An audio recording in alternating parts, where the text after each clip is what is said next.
So, the sequence, language, fulfillment, time, the 4 rules. You know the rule of sequence, right?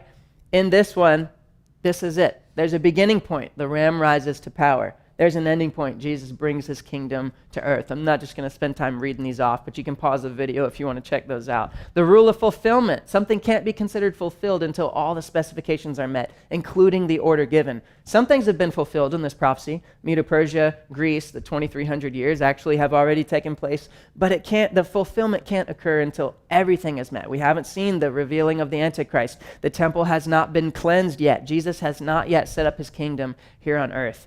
The rule of language, it can be analogous, symbolic, or literal in Scripture. Symbols have to rely upon God's direct interpretation. And we see in this prophecy, there are so many verses. The ram you saw represents the kingdom of Medo-Persia, and the 2 kings that you saw, the 2 horns, one was greater than the other. The shaggy goat represents the kingdom of Greece, and the horn is the one great king, and then the other 4 is when the kingdom splits. Very clear, God interprets his own symbols. And the rule of time. How do we know whether a time period is a day or a year? Well, in this prophecy, there's a time period of 2,300 evenings and mornings, which is the Hebrew word erev boker, specifically meaning evening and morning, one day, those 2 words. And when they're put together, they're often referencing the evening and the morning sacrifices in the temple system.